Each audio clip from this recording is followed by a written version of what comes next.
Okay. But again, that introduces a whole new topic that we don't really want to get into tonight, I don't think. Yeah.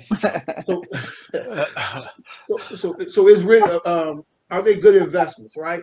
So REIT historically has been delivered competitive total. I can't really see my screen. Return based on high speed dividends, income, and low term capital appreciation. They are comparatively low collaboration with other assets. Also makes. Let me see what that says at the bottom. An excellent portfolio diversifier that can help reduce overall portfolio risk and increase returns. These are the characteristics of risk-based real estate investments. You guys get that?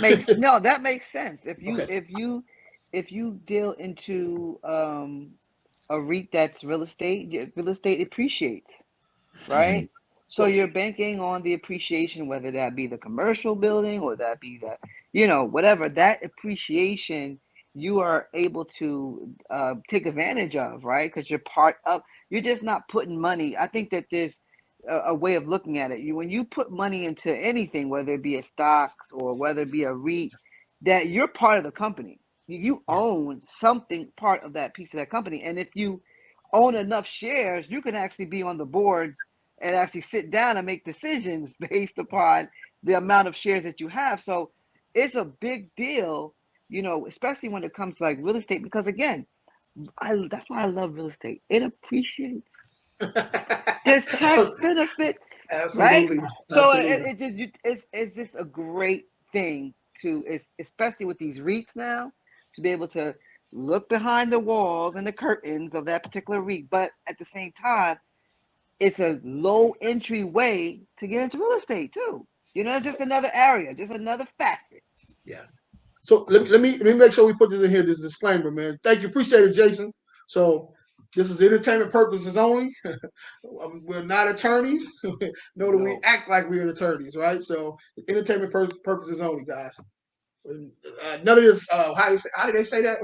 MCA is not reliable, and anything has to do with this. We're it's entertainment purposes only. So, but yeah, you're absolutely right, SJ. You're absolutely right, bro. Appreciate that, Jason. Jason over here, he working for us, man. So I appreciate that, brother. All right. So yeah, man, it's definitely you're absolutely right, man. Real estate investing, man, is a different situation, bro. It's different, man.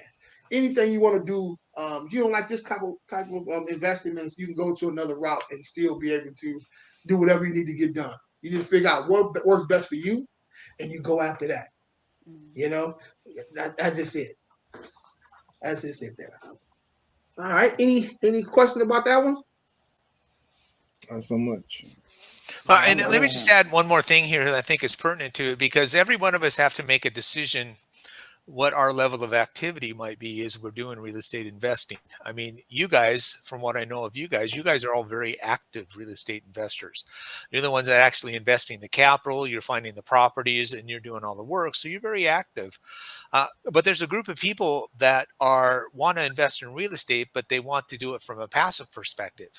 I mean, you have a lot of doctors and dentists and attorneys and people like that have some capital, but they don't have the time to go through and do the investment, the research, and the due diligence that a lot of us try and do. And so this provides a couple ways for those folks to get involved from a passive perspective, turn their money over to somebody else.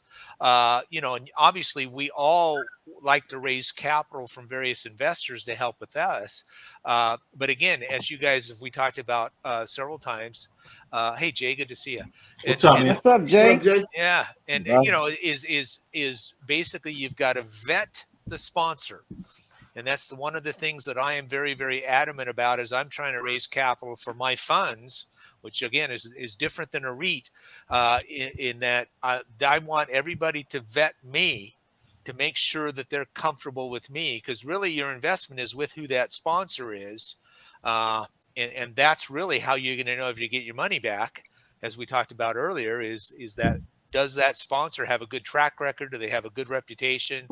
And is it somebody you feel comfortable with, giving $10, $15, $20, $100,000 with to invest your capital with an expected return? Yeah. So that goes to the question, at least to the question, man, how do you vet that person? What are some of the things you have to do to vet a person like that? Well, you can actually run background checks on folks, which is, I think is a good thing. Probably you guys have access to that, or you can run, certain kind of reports.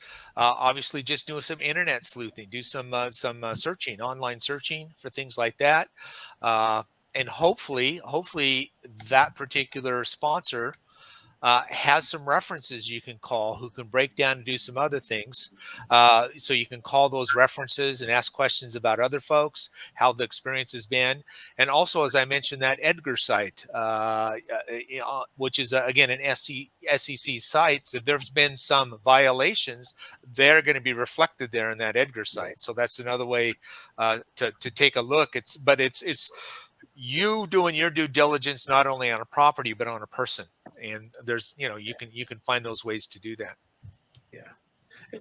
And understand, so we're talking about REITs. So when it comes to wholesaling, right? Wholesaling is the entry level into real estate investing. This is on another level here, right? These REITs is something a little bit different. So if you're looking to get involved in this, do your due diligence, guys. It's important. When you put money into anything, make sure you do that. Yeah, I mean, like Cody was saying, there's a lot of people that have money, right, that don't want to be a landlord. Like, how we raise private capital. Absolutely. We raise private funds, right, for people who, just want to be able to put their money into, where I'm going to start doing, where people can be able to put money into my rehab projects that I may come across that I want to take down myself, right? So I can get them a return, whether it be 8 to 10%, whatever the case may be, as a return. Fast, right? But it's the same thing. Like, there's people that just don't want to be a landlord. They don't want to own real estate. They don't want to be a part of that process, but they know that real estate is where it's at. You know what I'm saying? So again, it's the same thing. If you feel like you don't want to do all that, there is that REIT that you can get involved with at a low cost too, and just get yourself to be able to have passive income for yourself and be in real estate, but not kind of like let real estate control you, right? Like, it doesn't have to go that route. So, I mean, it's a good. I never did it. I'm not gonna lie. I never did it. This is actually my first time in depth understanding about what REITs are.